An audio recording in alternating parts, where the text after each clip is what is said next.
Hey guys, it's Anastasia here, and today I am going to be talking about a book in my first ever booktube YouTube video.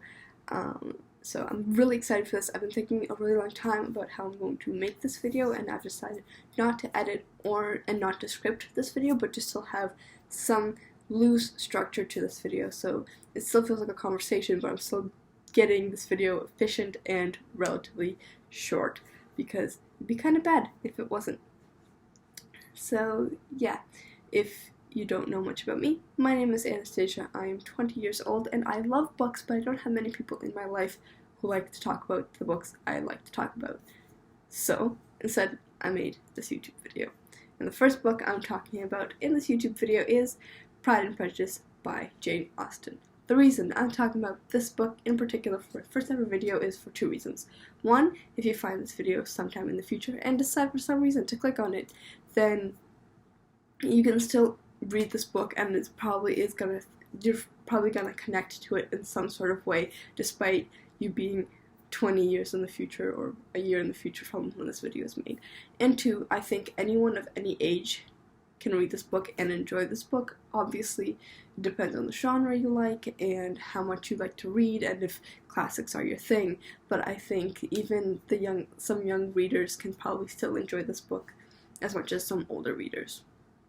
I read this book for the first time when I was around 16 or 17, and I still love this book to this day, and I still reread this book to this day. So I think despite 4 years passing, this book still holds relevance and interest, and this book was written in the 1900s. In 1812 it was written, in 1813 it was published. So I think it stands quite well as a classic. If you don't know much about Jane Austen, female writers were frowned upon during the time that she was writing, so she did write under a pseudonym. I believe it was a female author that was the pseudonym, and then after she passed away, that's what I meant to say, her siblings had published the books under her name. So a quick summary about this book. This book follows the Bennets, which are a family that live in the 19th century, in the 19th century society, and basically Mrs. Bennet is trying to get her daughters married to suitable men who she deems suitable, and by suitable I mean rich, or owning land, or something like that. Her goal is to set up her daughters nicely and to have them live happy and prosperous lives. We follow Mrs. Bennet's daughter Elizabeth, although there are 4 other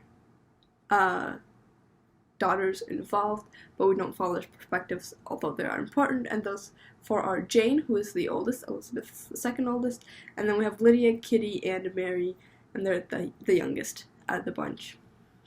Although I don't remember who's older than who out of those 3, so anyways, continuing on, one day into their not small, but relatively small little town, arrive 2 young gentlemen and their parties, and these 2 young gentlemen are really well off, and obviously Mrs. Bennet wants to marry at least one of her daughters to one of these men.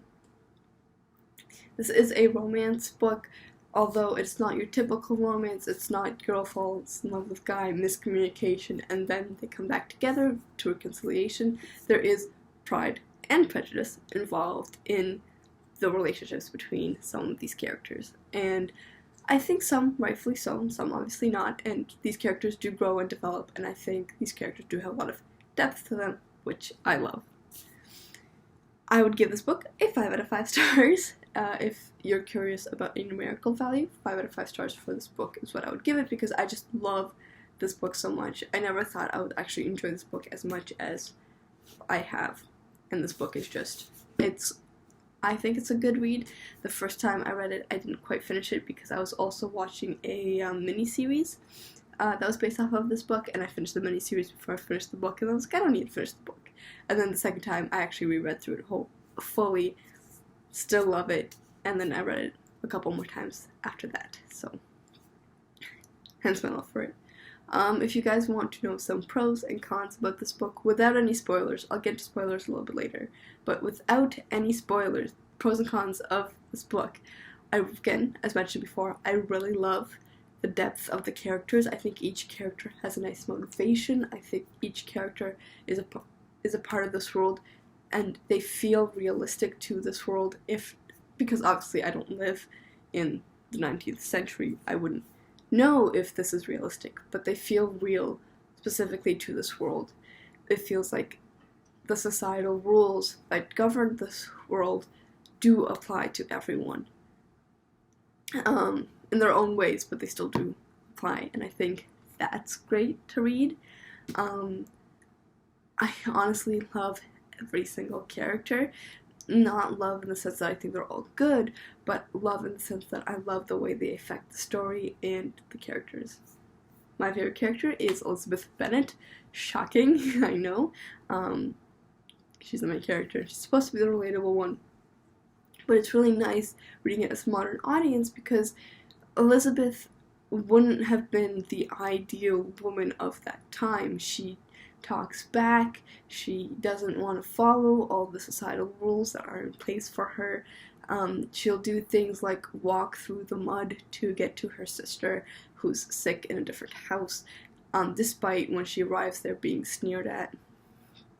And there's all of these little things that I just adore, how she does things her own way, which as a modern woman, that's normal for me. Like I would probably do the same thing. I'd probably also walk through the mud to get to my sister if she was sick. But again, for that time it was different, and I think it's so nice to see something like that during that time period. Which, obviously there were women who didn't like the societal standards. That's why things changed. But it was very uncommon to speak out about those issues back then. Cons-wise, I don't think there's that many cons. I think the book might be a little bit too long. I have one spoilery con, so just wait a little bit longer for that one. But in general, I don't really have that much to say. I think it's maybe a little bit too long, but at the same time, I just have a hard time reading through classics. I have a hard time with the wording and the sentence structure and the style of classics. So that's why I think it's a little bit too long. But otherwise, I don't really see a problem with it. Now, spoiler territory. If you haven't read this book, I highly recommend you read it. Even if you don't like romance, pick it up at a library or borrow it from a friend and try to read it, because I think you'll be astounded by how much this isn't like a romance book. If you don't like classics, I would still give this a try. I think for me personally, when I was going through my classics phase, this was the easiest classic for me to read.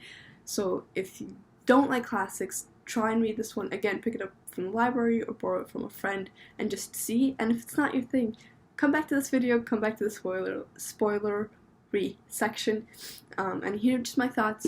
Discuss with me if you want still. But I do recommend you guys read it before you hear some of these spoilers.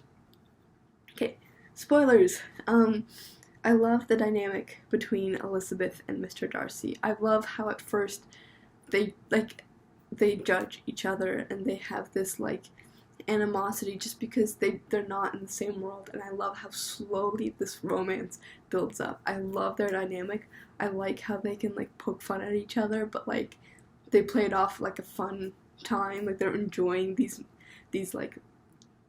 mental chess games. I think that's so much fun to read about. I love how Elizabeth just doesn't care about the social standards, and I like how she won't make jabs at Mrs. Bingley, and Mrs. Bingley is so slow that she just doesn't pick up on it at first. Yeah, there's some things that did frustrate me with the character specifically, Lydia being the main thing that comes to mind. This isn't the con in my mind, but this is just one of those things that I would like to mention. I don't like Lydia's character. I like her I understand her purpose as a character in the story, but that doesn't mean I have to like it. I think, especially considering, compared to all the other sisters, she's the most outrageously, like, naive and a little bit on the dumb side, despite all the other sisters. Because, like, Mary, Jane, and Elizabeth are all, like, smart. And although Mary isn't charismatic in the least, and sometimes she's socially unaware, she's, like, a smart girl, right? Elizabeth and Jane are both socially aware, and they're also both very smart people as well. Although Jane is more on the naive side, but that's a personality trait more so than a ignorance, like on Lydia's part. And then there's Kitty, who is very heavily influenced by Lydia. And then at the end of the book, it says, like, oh, now that Lydia's not around, Kitty's doing so much better. So, like, Kitty's also a smart girl. And then there's just Lydia, who is up in a bundle with all these sisters and this family, right? It's not like she leaves. I mean, she does go for walks to the nearby city or town or whatever. But it's not like she gets to escape this family and this influence, and yet she's the only one who's not the brightest bulb in the bunch, to put it lightly, and she's the one who gets her family basically into some social trouble, like social, as in like the people around them judging them, trouble, and I just don't like her character, and I don't like how it feels a little bit, her plot feels a little bit contrived. That's my opinion, and it doesn't ruin the book for me. So the one, like, con I would have that kind of throws me off every single time I read this book or watch the miniseries, is that Elizabeth's opinion is slowly changing about Mr. Darcy, and she's starting to like him more and more. And then, but, like, it's like a slow kind of, like, development, and she doesn't really think about it. And then she sees his house, his estate, which is huge and whatever, and she's like, I should have said yes. Like, I like him, and look at this. It's something like that. And I always get the impression, and maybe the miniseries did influence me, because I don't remember exactly in the book, but I'm certain that's how the miniseries had influenced my perception of this story point. And for me, it just bugs me, because the whole point is she wants to get married for love, not for money, and the first thing that kind of, like, pushes her towards Mr. Darcy, besides Mr. Darcy, like, proposing his love and stuff like that, is that he has a big house. And so it's been like, okay, but, like, the whole point is that you don't want to get married for love, and all of a sudden, like, oh, look at this big house.